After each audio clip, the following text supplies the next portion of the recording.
Hello students, हम लोग physics के लेक्चर्स कर रहे हैं और इस फिज़िक्स में जो है हम एलिमेंट्री मैथमेटिक्स को कवर कर रहे हैं इस समय। एलिमेंट्री मैथमेटिक्स में लास्ट टॉपिक जो हमने पढ़ा था वो कैलकुलस का था। कैलकुलस में हम डिफरेंशिएशन पढ़ चुके थे। डिफरेंशिएशन के कुछ रूल्स और कुछ एग्जांपल्स मैंने आप लोगों को करवाए। उसके बाद आज जो हम लोग कवर करेंगे वो होगा इंटीग्रेशन। ओके,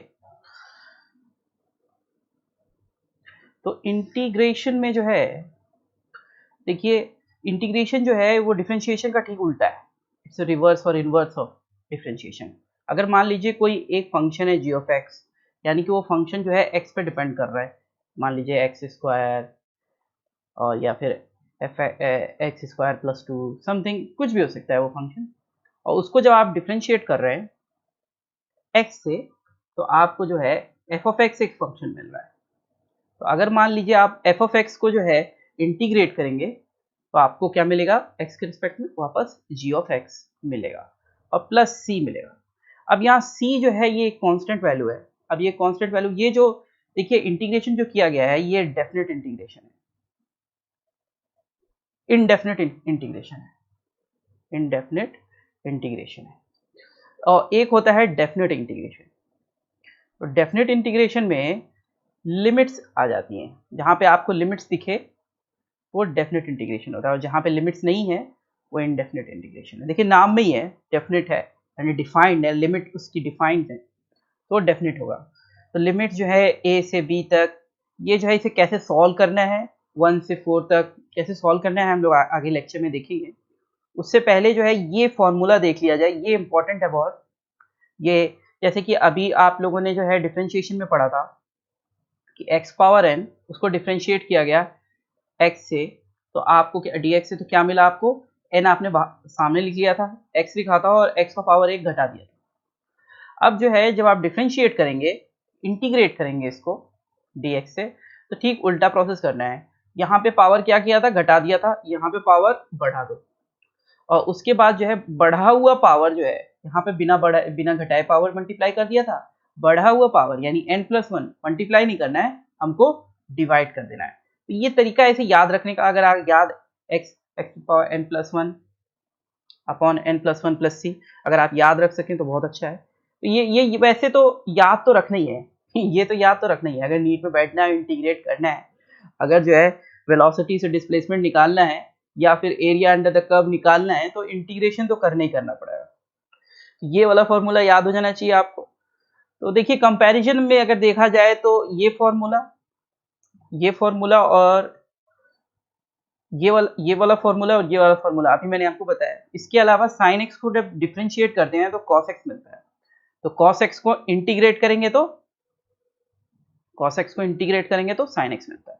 उसी तरह कॉस एक्स को डिफरेंशिएट करते हैं तो माइनस साइन एक्स मिलता है। तो साइन एक्स को इंटीग्रेट करेंगे तो माइनस कॉस एक्स मिलेगा। ओके, और tan x को डिफरेंशिएट करते हैं तो sec स्क्वायर एक्स मिलेगा, और sec स्क्वायर एक्स को इंटीग्रेट करते हैं तो tan x मिलेगा। तो देखिए एक तरह से एक दूसरे का इन्वर्स है कि नहीं, रिवर्स प्रोसेस है। और इंटीग्रेशन में हम छोटे टुकड़े में तोड़ लेते थे चीज को, छोटे टुकड़े में उसे dx कहते थे। कोई लाइन है उसे स्मॉल बहुत ही छोटे पार्ट में डिवाइड कर रहे हैं तो वो dx होता था। अगर इस सबको ऐड कर दें dx को या इंटीग्रेट कर दें dx को तो वापस x मिल जाएगा, जो कि इस लाइन की लेंथ होगी। तो ये जो dx है, जो लेंथ है, ये बहुत ही छोटी मानी जाती है, इन्फिनिटेसिमली स्मॉल मानी जाती है, इतनी बहुत ज़्यादा ही छोटी। अब मान लीजिए, अब एक और आपको याद होगा जो पिछले वाले लेक्चर में हमने किया था कि e⁻x को डिफरेंशिएट करते हैं तो e⁻x आता है। उसी तरह e⁻x को जब इंटीग्रेट करेंगे तो e⁻x प्लस c आएगा। अगर यहाँ लिमिट लगा रहता तो ये c नहीं आता, लिमिट नहीं लगा है तो ये c हम लिखेंगे। ओके, log x को डिफरेंशिएट करते थे तो 1/x आता है, तो 1/x जहाँ कहीं देखिए अगर इंटीग्रेट करना है तो log x करिएगा, that is the correct form. Okay, और इसके अलावा जो है कुछ और जो इंपॉर्टेंट पॉइंट्स हैं जो डिफरेंशिएट करते हुए पता होना चाहिए। जैसे कि मान लीजिए किसी फंक्शन का इंटीग्रेशन dx आपने कर रखा है, उसको फिर से आप डिफरेंशिएट कर देते हैं तो वापस से आपको f ऑफ x मिल जाएगा, एक दूसरे को कैंसिल कर देगा डिफरेंशिएशन इंटीग्रेशन। और जैसे कि डिफरेंशिएट कर रहे थे तो m प्लस n प्लस कोई फंक्शन था u plus v plus x z plus something, वो अलग अलग डिफरेंशिएट होके ऐड हो जा रहे थे। उसी तरह इसमें भी अलग अलग इंटीग्रेट करके फिर एडिशन करना है। अगर वो एडिशन में है वो फंक्शंस तो उनको अलग अलग इंटीग्रेट करके फिर ऐड करना है इंटीग्रेशन के लिए। और फिर एक ये वाला फॉर्मूला है ax प्लस बी। आप लोगों को याद होगा ax plus B to the power n का जब मैं डिफ्रेंशिएट करना चाहता था तो या तो इसे कोई एक variable x y z something मान लो, या तो मान लो उसके बाद मैं ये कर सकता हूँ, ये वाला df बाई dx जो मैंने किया था du by df by du into du by dx। Okay, तो ये जो था ये वाला फॉर्म, या तो ये करता या तो फिर मैं एक शॉर्टकट बताया था ये सोचने को, इसको एक मान लीजिए एक वेरिएबल मन में मान लीजिए, इसको डिफरेंशिएट किया तो n इधर आया, ax प्लस बी लिख दिया आपने, n का पावर एक माइनस कर दिया, उसके बाद अंदर देखा कि x का क्या फॉर्म है, उसको डिफरेंशिएट किया तो बचा क्या, kx को डिफरेंशिएट करते थे तो k बचता था, यहाँ पे ax को डिफरेंशिएट किए तो a बचा, और b का डिफरेंशिएट करे तो 0 हो। तो ये किया जाता था इसका डिफरेंशिएट करते वक्त। अब मान लीजिए इसको इंटीग्रेट करना है तो क्या करेंगे आप। अब इंटीग्रेट का फॉर्मूला जो है, इसको इंटीग्रेट करना पड़ा तो इंटीग्रेशन का भी एक जो फॉर्मूला आपने पढ़ा है कि x पावर n को इंटीग्रेट किया आपने तो x power n plus one upon n plus one होता था। तो ax प्लस बी इसका पावर n है, इसका पावर आप n प्लस वन कर दीजिए और अपॉन कर दीजिए इसे n प्लस वन से।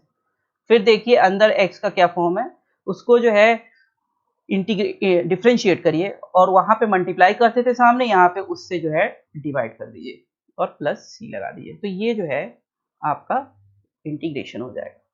सिंपल है कि नहीं, सिंपल है, बहुत इजी है, प्रैक्टिस करेंगे आ जाएगा, सब कुछ प्रैक्टिस का खेल है। तो आप लोग को मैं पहले भी बता चुका हूँ, टेस्ट सीरीज ज्वाइन करिए, पुराने पेपर्स लगाइए, और जैसे जैसे लेक्चर बढ़ेंगे हम लोग फिजिक्स पे आएंगे तो मैं इसको और जोर दूंगा कि आप लोगों को प्रैक्टिस करना जरूरी है क्वेश्चंस को।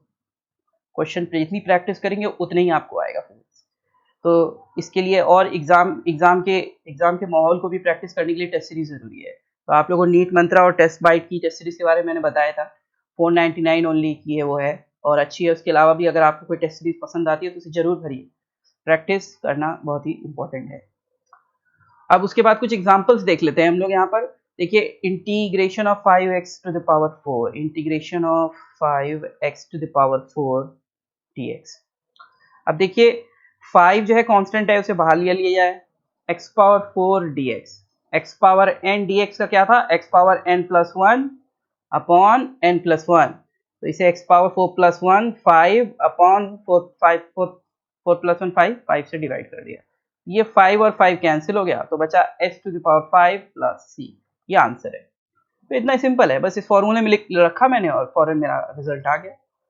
और नेक्स्ट क्वेश्चन ये वाला देख लेते हैं, में integration of dx upon 3 minus 8x to the power 5।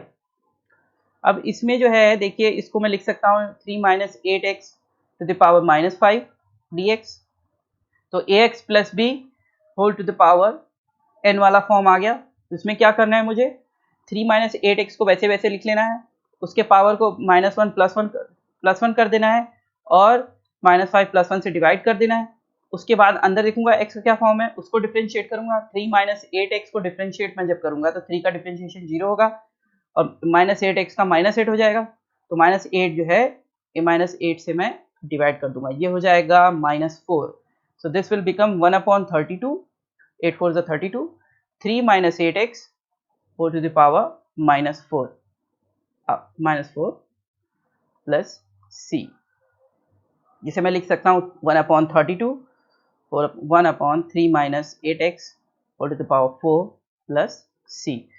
अब एक दूसरा क्वेश्चन देख लेते हैं, जो तीसरा क्वेश्चन है ये है साइन स्क्वायर x बाई 2।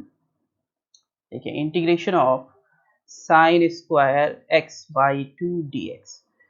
अब sign square x by 2 dx देखते ही आपको वो फॉर्मूला याद होना चाहिए जो ट्रिग्नोमेट्री में मैंने बताया है। वो फॉर्मूला है cos x is equal to 2 cos square x by 2 minus 1, या फिर 1 minus 2 sine square x by 2।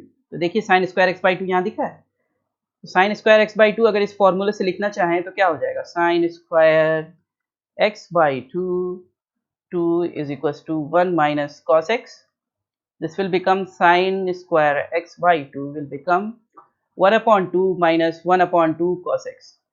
अब इसको यहाँ लिख लीजिए integration of 1/2 minus 1/2 cos x और इसको डिफ्रेंशिएट कर दीजिए x के रिस्पेक्ट में। इसको अलग अलग करके लिखा जा सकता है minus integration of 1/2 cos x dx। So this will become 1/2 और dx को छोटे से dx को जोड़ेंगे तो x बचेगा, तो इसको 1/2 इंटू एक्स लिख सकता हूँ मैं और माइनस इसमें 1/2 कॉमन आ जाएगा और cos x का जो डिफ्रेंशिएट होगा तो cos x का डिफ्रेंशिएशन sin x का डिफ्रेंशिएशन होता है cos x, तो cos x का डिफ्रेंशिएशन क्या होगा, इंटीग्रेशन क्या होगा, sin x होगा। ओके, डिफ्रेंशिएशन cos x होता है तो इंटीग्रेशन sin x होगा, तो मैं इसे तो integration of cos x dx इसको मैं लिख सकता हूँ minus 1/2 sin x plus c। तो ये आपका जो है इसका आंसर हो जाएगा। ओके, नेक्स्ट देखिए एक और एग्जांपल जल्दी से कर लेते हैं। इसे अगर इंटीग्रेट करना हो cos स्क्वायर mx को, तो यहाँ पे भी आपको जो है स्क्वायर, जब आप साइन और cos के स्क्वायर में टर्म देखें ना तो उसको cos 2x या cos 2 थीटा के फॉर्म में लिख लिया करिए। तो जैसे कि cos 2mx को मैं लिख सकता हूँ 2 cos स्क्वायर mx माइनस 1, तो दिस विल 1 को इधर ले जाइए cos 2mx plus 1 whole upon 2 is equals to cos square mx। अब इस वैल्यू को यहाँ पे इंटीग्रेशन के अंदर लिख लीजिए, तो ये हो जाएगा 1/2 plus integration of 1/2 cos 2mx dx, इधर भी dx। तो अब इसको सॉल्व करेंगे तो ये 1/2x हो जाएगा और इसको सॉल्व करेंगे तो cos को इंटीग्रेट करेंगे cos 2mx dx। तो इस वाले पार्ट को देखिए, cos को इंटीग्रेट करते हैं तो हमें साइन मिलता है, तो इसको मैं लिख लूंगा 1/2 sin 2mx। लेकिन देखिए हम इंटीग्रेट कर रहे हैं x के रिस्पेक्ट में और यहाँ पे अंदर जो है क्या है आपका 2mx है, तो 2mx होने का मतलब अंदर को एक बार डिफरेंशिएट करेंगे और उससे डिवाइड कर देंगे, तो अंदर को डिफरेंशिएट करेंगे तो 2m आएगा। देखिए अगर डिफरेंशिएट कर रहे होते हम तो अंदर इसको जो है अंदर वाले को डिफरेंशिएट करके मल्टीप्लाई करते, लेकिन इंटीग्रेट कर रहे हो तो अंदर वाले को डिफरेंशिएट करके डिवाइड करेंगे। ओके, और प्लस c, तो ये हो जाएगा x/2 plus 1/4 m sin 2mx plus c। Okay, अब इसके अलावा और क्वेश्चन देख लेते हैं एग्जांपल्स, ताकि क्वेश्चन जो है कोई कुछ छूटने ना पाए भाई, कुछ भी ऐसा ना रहे कि हाँ भाई छूट गया, ये ऐसा नहीं बता पाए। तो अब इस वाले क्वेश्चन को देखिए, इसमें दोनों जो है एडिशन सब्सट्रैक्शन में इसको अलग अलग लिखा जा सकता है, तो integration of x minus x इसको लिख सकता हूँ x dx और minus integration of 1/x dx। तो x dx का मतलब x टू द पावर 1 है, तो ये वाला फॉर्मूला लगेगा xn + 1 अपॉन n + 1, ये हो जाएगा। इसको इंटीग्रेट करेंगे तो ये हो जाएगा 1 है इसका पहले से पावर, x² 2 हो जाएगा। ओके, और ये देखिए 1/x log x का डिफरेंशिएशन जो था वो था 1/x और 1/x का इंटीग्रेशन जो होगा वो क्या होगा, log x हो जाएगा, log e⁻x प्लस c। तो 2 लाइन में हो गया, इट्स वेरी इजी। अब देखिए इसके अलावा जो है ये क्वेश्चन भी देख लीजिए। इस क्वेश्चन में जो है आपको दिख रहा है यहाँ dt होना चाहिए, dt मिसिंग है, sin ωt plus phi dt। तो अब देखिए साइन को इंटीग्रेट करेंगे, cos को डिफरेंशिएट करते थे cos x को तो माइनस sin x आता था, तो साइन को इंटीग्रेट करेंगे तो cos x आना चाहिए, so this will become minus cos ωt plus phi। Okay, अब उसके बाद क्या करना है, फिर देखना है भाई, ये मैंने तो कर दिया, लेकिन अंदर जो है यहाँ पे जो है t नहीं है, ओमेगा t प्लस फाई है, तो ओमेगा t प्लस फाई को dt से डिफरेंशिएट कर देना है, तो ये क्या आने वाला है, ओमेगा आने वाला है। अब ओमेगा से अगर हम इंटीग्रेट कर रहे होते तो मल्टीप्लाई कर रहे होते, डिफरेंशिएट कर रहे हैं तो डिवाइड कर रहे हैं, और प्लस c। तो इजी है, बस आपको ये ध्यान में रखना है कि देखिए जब फंक्शन ax प्लस b का फॉर्म है, ax प्लस b का फॉर्म है या फिर कोई और फॉर्म है, तो फिर आप उसमें जो है एक्स का फॉर्म में नहीं है और उसका पावर समथिंग एन है, तो आप क्या करते हैं, पहले उसको नॉर्मली जैसे इंटीग्रेट करते हैं वैसे इंटीग्रेट कर दीजिए, n+1 अपॉन n+1 कर दीजिए। ओके, उसके बाद अंदर वाले को डिफरेंशिएट करके डिवाइड कर दीजिए। तो वही काम है, नॉर्मली जैसे इंटीग्रेट कर रहे थे इंटीग्रेट कर दिया, फिर अंदर वाले को डिफरेंशिएट करके डिवाइड कर दिया। ओके, अब तो कुछ जो है डेफिनेट इंटीग्रल्स को भी देख लेते हैं कि इसमें लिमिट्स का यूज कैसे करना है, लिमिट्स कैसे रखना है। तो देखिए ये dx है, इंटीग्रेशन ऑफ dx है, इंटीग्रेशन ऑफ dx है -1 से लेके 4 तक। अब dx है यानी छोटा है, इसे जोड़ेंगे छोटे छोटे को तो ये बड़ा बन जाएगा, ये x बन जाएगा, छोटे से dx का था सम किया तो ये x हो गया, तो इसे x लिख सकते हैं। फिर उसके बाद लिमिट लगाना है 4 और -1, तो x की जगह पहले आप क्या लिखेंगे, अपर लिमिट लिखेंगे। तो आपको ये याद रखना चाहिए अपर लिमिट माइनस लोअर लिमिट। तो ये तो याद रखिए कि लिमिट कैसे लगाते हैं, लिमिट लगाते हैं अपर लिमिट माइनस लोअर लिमिट रखते हैं। तो x की जगह पहले 4 रखेंगे, उसके बाद लोअर लिमिट रखेंगे, तो ये बन जाएगा आपका 5, तो इसकी वैल्यू 5 होगी। दूसरे वाले को देख लीजिए, एक्स क्यूब है, इंटीग्रेट करना है -1 से लेके 2 तक dx के रिस्पेक्ट में, तो इसको जो है x power n+1 upon n+1 करना है। So this will become x to the power 4 upon 4, और यहाँ पे लिमिट रखेंगे 2 और -1, तो क्या हो जाएगा, अपर लिमिट हो जाएगा टू द पावर 4। अब यहाँ पे 4 आप कॉमन भी ले सकते हैं, मान लीजिए मैंने 4 कॉमन ले लिया और अंदर रखा to the power 4 minus to the power minus to the power 4, पहले 2 रखा और दूसरी बार -1 रखा, तो -1 रखने का मतलब हुआ ये -1 टू द पावर 4।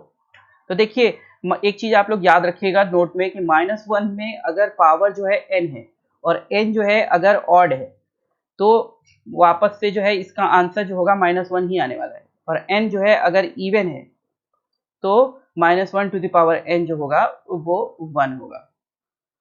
तो यहाँ पे इवन है तो ये 1 हो जाएगा, टू द पावर 4 16 होता है, 2 to the 4 2 to the 4 4 16, और ये जो है -1 हो जाएगा तो ये 15 हो जाएगा, तो आप लिख सकते हैं 15/4, तो इसका आंसर 15/4 लिखा जा सकता है।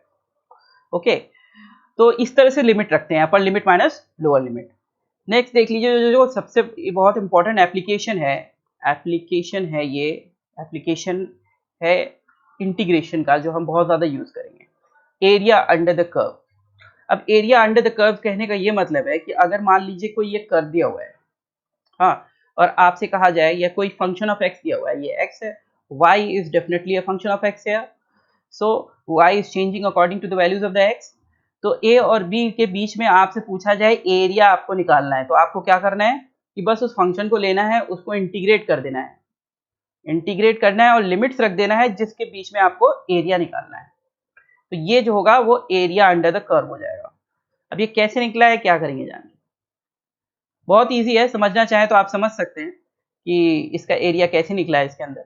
लेकिन आपको जो ध्यान में रखना है वो ये फॉर्मूला इंपॉर्टेंट है कि जहां एरिया अंडर कर्व निकालना है तो इंटीग्रेट करना है, या इंटीग्रेट कर रहे हैं इसका मतलब आप एरिया अंडर द कर्व निकाल रहे हैं। मान लीजिए आपको जो है वेलोसिटी का ग्राफ पता है, ये वेलोसिटी है वो चेंज हो रही है टाइम के साथ, और आपसे कहा जाए कि डिस्प्लेसमेंट निकालिए सम टाइम t1 और t2 के बीच में, तो आप क्या करेंगे, इसके बीच का सिर्फ एरिया निकालेंगे। तो एरिया अगर ये ग्राफ जो है सिंपल है तो आप जो है एरिया आराम से निकाल सकते हैं, रेक्टेंगल है उसका एरिया निकाल दीजिएगा। अदरवाइज इट्स नॉट सिंपल, तो you have to integrate it.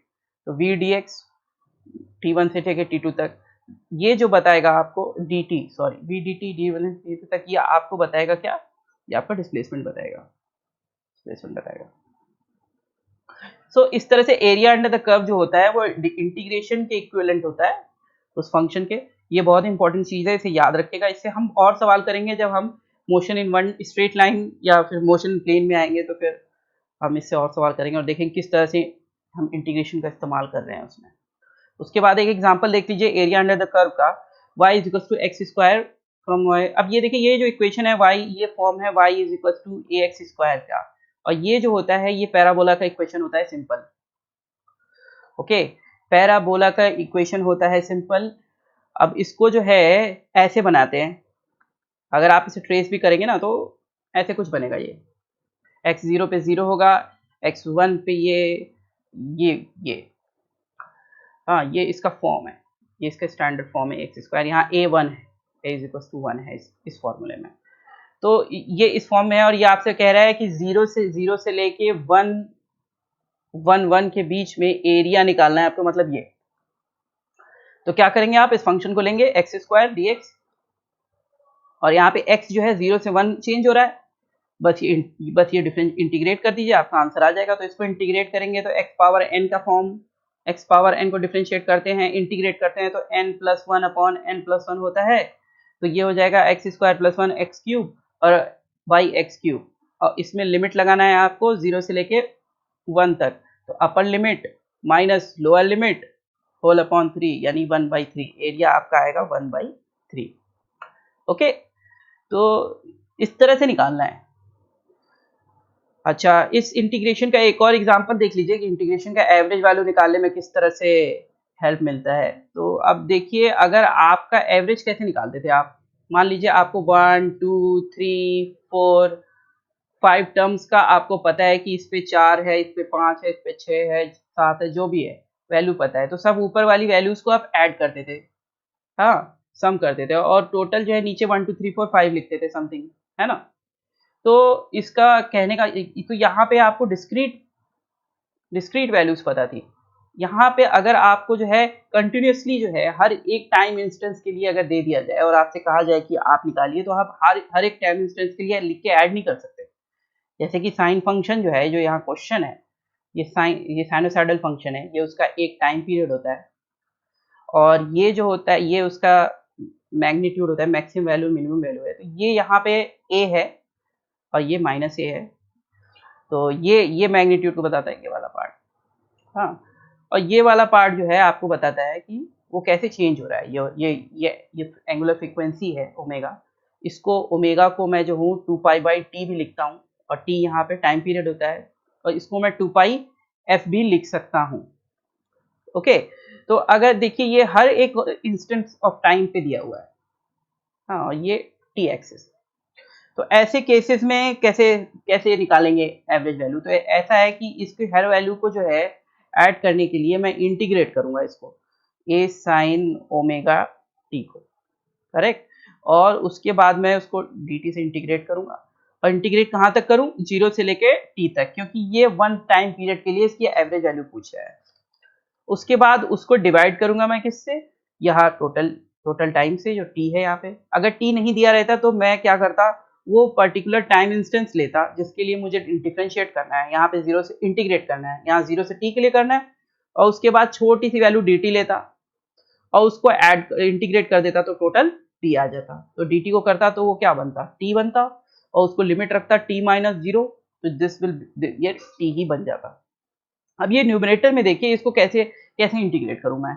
तो मैं इसको इंटीग्रेट करूं, मान लीजिए a sin omega t dt दिया हुआ है, sin ओमेगा t है, a जो है कांस्टेंट है, तो a तो ऐसे लग जाएगा। sin का जो इंटीग्रेशन होता है वो क्या होता है, cos का डिफरेंशिएशन होता है माइनस साइन, डिफरेंशिएशन cos का, ओके, और sin का इंटीग्रेशन माइनस cos, तो this will become minus cos omega t। लेकिन ये t से मैं कर रहा हूं, अंदर तो ओमेगा t है, तो अंदर वाले फॉर्म को भी एक बार डिफरेंशिएट करना पड़ेगा और उससे हम डिवाइड करेंगे, तो ये बन जाएगा। उसके बाद जो मुझे लिमिट रखनी है, वो लिमिट रखनी है 0 से t की।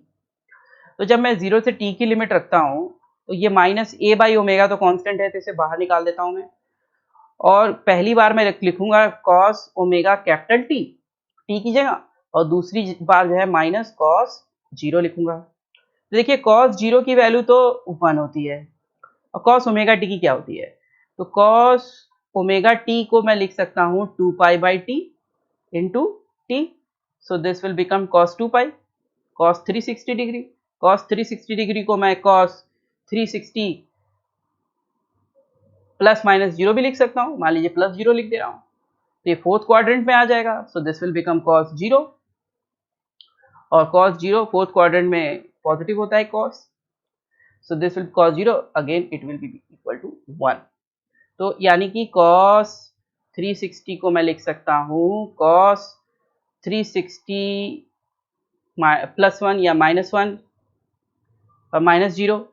देखिए माइनस 0 लिखूंगा तो मैं फोर्थ क्वाड्रेंट में आएगा, प्लस 0 लिखूंगा तो मैं फर्स्ट क्वाड्रेंट में आऊंगा, हाँ, तो दोनों में cos पॉजिटिव होता है। तो ये हो जाएगा cos 0 जो कि आपका 1 है। तो ये वाला पोर्शन भी 1 हो गया और ये वाला पोर्शन भी 1 है, 1 माइनस 1 0 होगा। तो देखिए जब भी आप किसी साइनोसाइडल वैल्यू को जो है इंटीग्रेट एवरेज वैल्यू निकालते हैं तो आपकी वैल्यू जो है 0 आती है। तो एरिया अंडर द कर्व जो है 0 आएगा। देखिए ये पॉजिटिव एरिया और नेगेटिव एरिया बराबर एक दूसरे को कैंसिल कर देगा। तो साइनोसाइडल जब हो, साइन और कॉस हो, एक टाइम पीरियड के लिए डिफरेंशिएट इंटीग्रेट कर रहे हो जब आप, तो वो एरिया अंडर द कर्व जो होगा या फिर इंटीग्रेशन जो होगा उसका 0 होगा और इसकी वजह से एवरेज वैल्यू भी 0 होगी। तो अब कुछ एक दो इंपॉर्टेंट चीजें बाकी रह गई हैं जो मुझे मेरे हिसाब से बता देना चाहिए। देखिए ये ग्राफ जो है e to the power minus ax का है और ये ग्राफ जो है e to the power ax का है।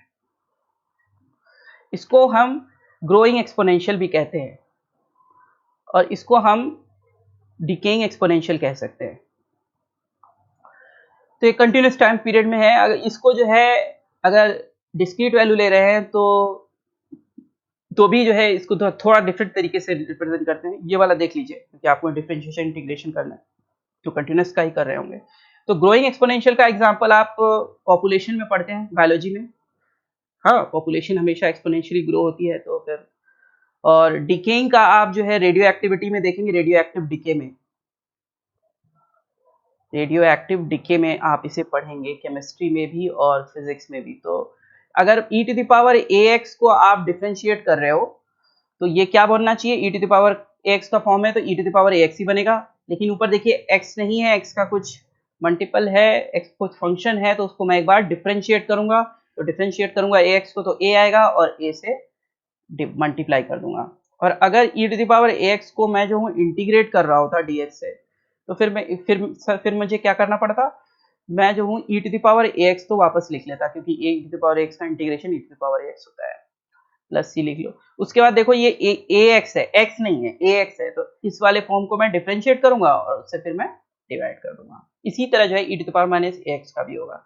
इक्वेशन ऑफ सर्कल और इक्वेशन ऑफ इलिप्स भी बता देता हूँ। चलिए, ये एक सर्कल है जिसका रेडियस r है और अगर ये 0 0 पे है तो उसका इक्वेशन होता है x square plus y square is equal to r square.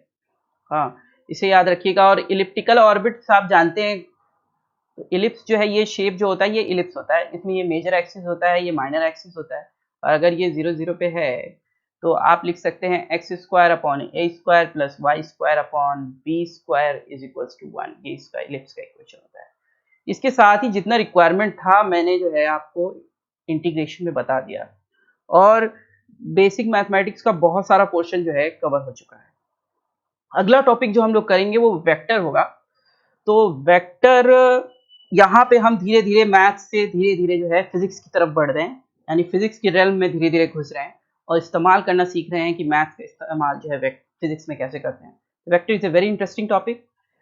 और आप लोग अलग से कॉपी बनाइए, उसमें आप लोग ये लिखिए कि मैथ्स के कौन कौन से टूल्स आप यूज़ कर रहे हैं, कौन कौन से फॉर्मूलेज आप यूज़ कर रहे हैं। मैंने आपको जितना भी बताया है सब एक जगह लिख लीजिएगा और उसको रेगुलरली देखिएगा। वैसे तो प्रैक्टिस हो जाएगी क्वेश्चन लगाने से ही, क्योंकि वो सब इस्तेमाल हम कहीं ना कहीं करेंगे ही। और अगर जितनी प्रैक्टिस होगी उतना अच्छा है। So keep practising and keep working hard. Thank you.